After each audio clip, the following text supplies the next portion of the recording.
ओम शांति 14 नवंबर 2023। मीठे बच्चे, मनुष्य को देवता बनाने की सर्विस में विघ्न जरूर पड़ेंगे। तुम्हें तकलीफ सहन करके भी इस सर्विस पर तत्पर रहना है, रहमदिल बनना है। प्रश्न: जिससे अंतिम जन्म की स्मृति रहती है, उसकी निशानी क्या होगी? उत्तर: उनकी बुद्धि में रहेगा कि अब इस दुनिया में दूसरा जन्म हमें नहीं लेना है और ना तो दूसरे को जन्म देना है। ये पाप आत्माओं की दुनिया है, इसकी वृद्धि अब नहीं चाहिए, इसे विनाश होना है। हम इन पुराने वस्त्रों को उतार अपने घर जाएंगे, अब नाटक पूरा हुआ है। गीत: नई उम्र की कलियां तुमको देख रही दुनिया सारी। ओम शांति। बाप बैठ बच्चों को समझाते हैं कि तुम बच्चों को हर एक की ज्योति जगानी है, ये तुम्हारी बुद्धि में है। बाप को भी बेहद का ख्याल रहता है कि जो भी मनुष्य मात्र है उनको मुक्ति का रास्ता बताए। बाप आते ही है बच्चों की सर्विस करने, दुख से लिबरेट करने। मनुष्य समझते नहीं कि ये दुख है तो सुख का भी कोई स्थान है, ये जानते नहीं। शास्त्रों में सुख के स्थान को भी दुख का स्थान बना दिया है। अब बाप है रहमदिल। मनुष्य तो ये भी नहीं जानते कि हम दुखी है, क्योंकि सुख का और सुख देने वाले का पता ही नहीं है। ये भी ड्रामा की भाभी। सुख किसको कहते हैं, दुख किसको कहते हैं, ये नहीं जानते। ईश्वर के लिए कह देते कि वो दुख सुख देते हैं, गोया उस पर कलंक लगाते हैं। ईश्वर जिनको बाप कहते हैं उनको जानते ही नहीं। बाप कहते हैं कि मैं बच्चों को सुख ही देता हूँ। तुम अब जानते हो बाबा आया है पतितों को पावन बनाने। कहते हैं मैं सबको ले जाऊंगा स्वीट होम। वो स्वीट होम भी पावन है, वहाँ कोई पतित आत्मा रहती नहीं है। उस ठिकाने को कोई जानते नहीं। कहते हैं कि फलाना पार निर्वाण गया, परंतु समझते नहीं।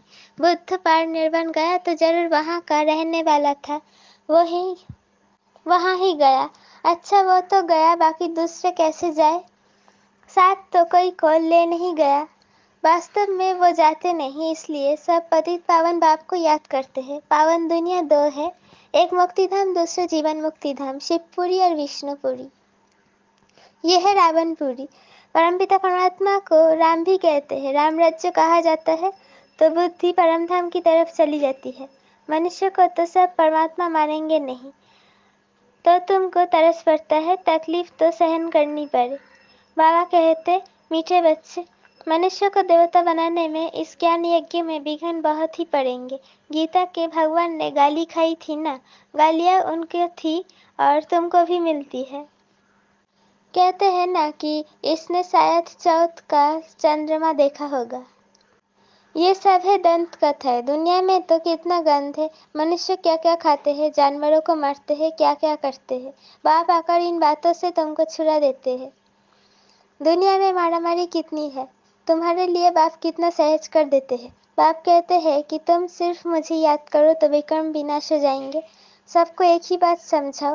बाप कहते हैं अपने शांतिधाम और सुखधाम को याद करो। तुम असल वहाँ के रहवासी हो।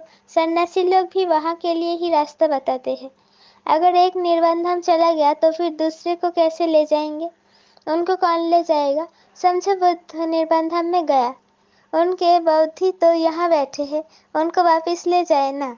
गाते भी है जो पैगंबर है, सबकी रूह यहाँ है, यानी किस न किस शरीर में है, फिर भी महिमा गाते रहते। अच्छा धर्म स्थापन करके गए, फिर क्या हुआ?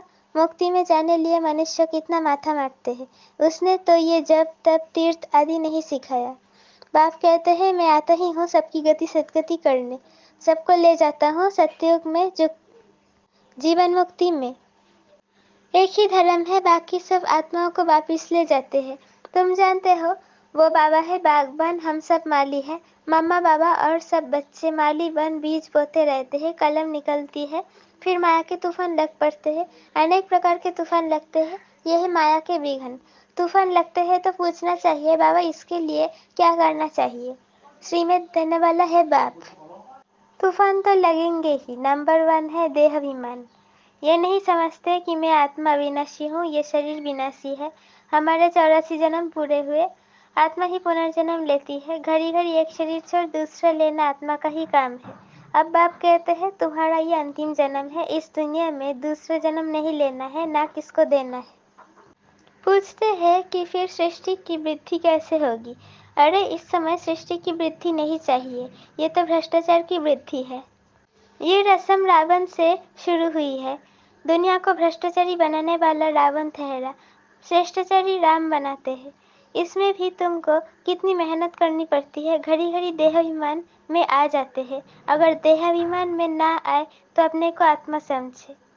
सतयुग में भी अपने को आत्मा तो समझते हैं ना, जानते हैं अभी ये हमारा शरीर वृद्ध हुआ है, इनको छोड़ नया कर लेना है, इनको छोड़ कर नया लेंगे। यहाँ तो आत्मा का भी ज्ञान नहीं है, अपने को देह समझ बैठे हैं। इस दुनिया से जाने की दिल उनकी होती है जो दुखी होते हैं, वहाँ तो है ही सुख, बाकी आत्मा का ज्ञान वहाँ रहता है। एक शरीर छोड़ दूसरा लेते हैं इसलिए दुख नहीं होता, वो सुख की प्रारब्ध है। यहाँ भी आत्मा को कहते हैं, यहाँ भी आत्मा तो कहते हैं, फिर भल कोई आत्मा से परमात्मा कह देते हैं। आत्मा है ये तो ज्ञान है ना, परंतु ये नहीं जानते कि हम इस पार्ट से वापिस जा नहीं सकते। एक शरीर छोड़ फिर दूसरा लेना जरूर है। पुनर्जन्म तो सब मानेंगे, कर्म तो सब कूटते हैं ना। माया के राज्य में कर्म विकर्म ही बनते हैं, तो कर्म कूटते रहते हैं। वहाँ ऐसे कर्म नहीं जो कूटने पड़े। अब तुम समझते हो कि वापिस जाना है, विनाश होना ही है।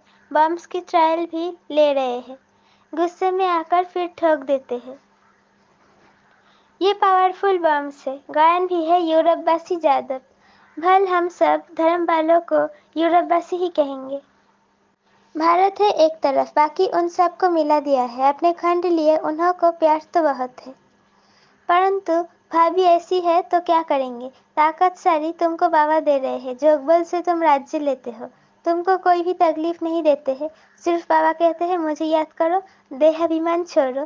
कहते हैं कि मैं राम को याद करता हूँ, श्री कृष्ण को याद करता हूँ, तो वे अपने को आत्मा थोड़ी समझते हैं। आत्मा समझते हैं तो आत्मा के बाप को क्यों नहीं याद करते हैं। आत्मा कहते हैं क्यों नहीं, बाप कहते हैं मुझ परमपिता परमात्मा को याद करो। तुम जीव आत्मा को क्यों याद करते हो। तुमको देही अभिमानी बनना है। मैं आत्मा हूँ, बाप को याद करता हूँ। बाबा ने फरमान किया है, याद करने से विक्रम विनाश होंगे और वर्षा भी बुद्धि में आ जाएगी। बाप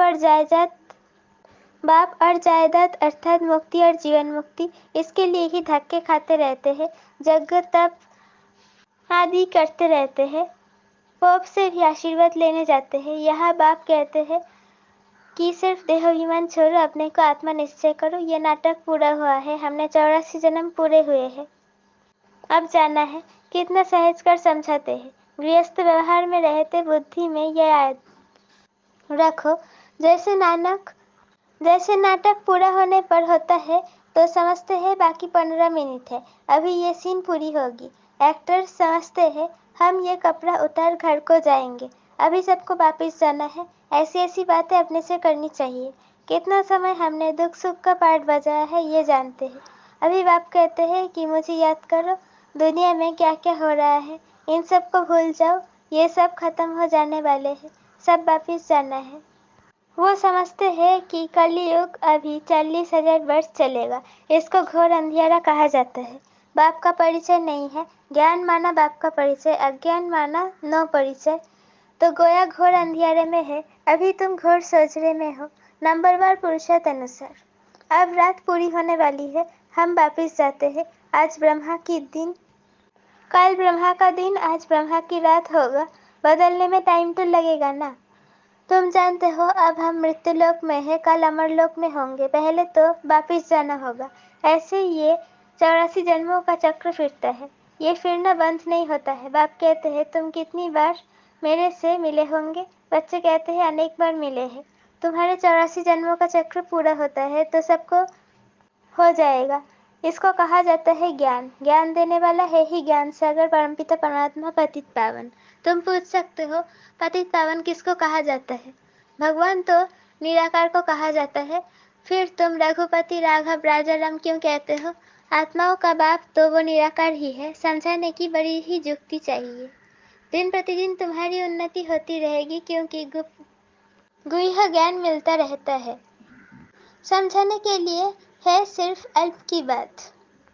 अल्फ को भूले तो अरफन हो गए, दुखी होते रहते हैं। एक द्वारा एक को जानने से तुम 21 जन्म सुखी हो जाते हो। ये है ज्ञान, वो है अज्ञान। जो कह देते परमात्मा सर्वव्यापी है, अरे वो तो बाप है। बाप कहते हैं तुम्हारे अंदर भूत सर्वव्यापी है, 5 विकार रूपी रावण सर्वव्यापी है।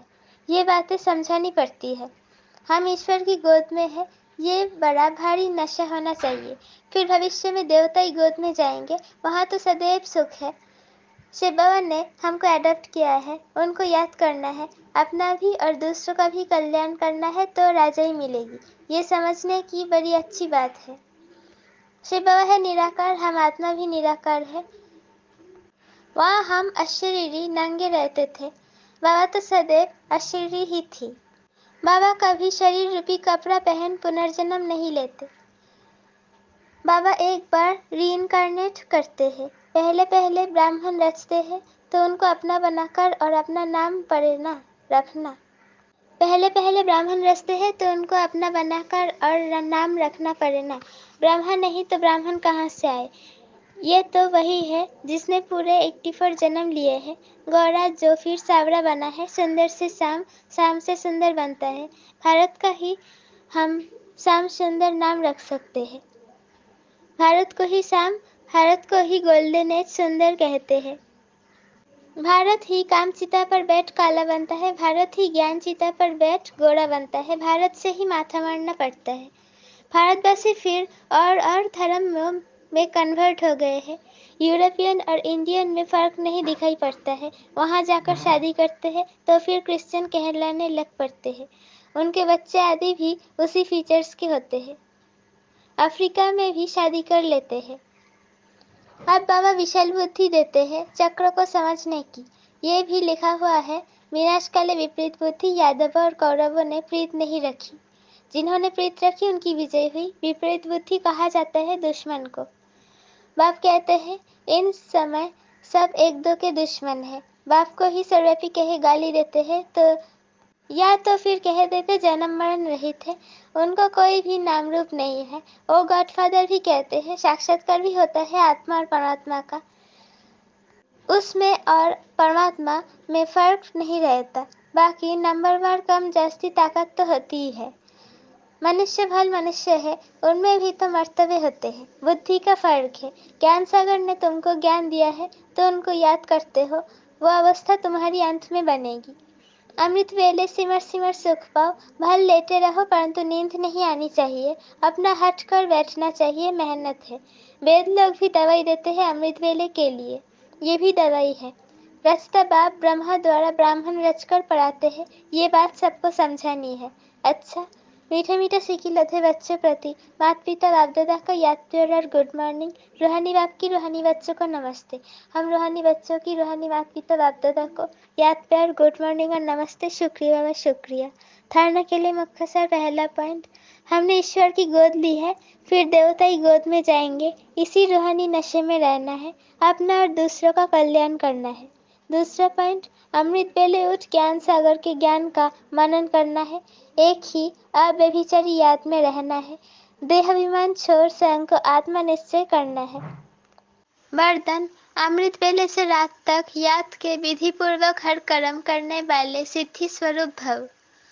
अमृत वेले से लेकर रात तक जो भी कर्म करो, याद के विधि पूर्वक करो तो हर कर्म की सिद्धि मिलेगी। सबसे बड़े से बड़े सिद्धि है प्रत्यक्ष फल के रूप में अतीन्द्रिय सुख की अनुभूति होना। सदा सुख की लहरों में, खुशी की लहरों में लहराते रहेंगे तो ये प्रत्यक्ष फल भी मिलता है और फिर भविष्य फल भी मिलता है। इस समय का प्रत्यक्ष फल अनेक जन्मों के भविष्य फल से श्रेष्ठ है। अभी अभी किया, अभी अभी मिला, इसको ही कहते हैं प्रत्यक्ष फल। स्लोगन, स्वयं को निमित्त समझ हर कर्म करो तो न्यारे और प्यारे रहेंगे, मैंपन नहीं आ सकता। स्वयं को निमित्त समझ हर कर्म करो तो न्यारे और प्यारे रहेंगे, मैंपन आ नहीं सकता। ओम शांति।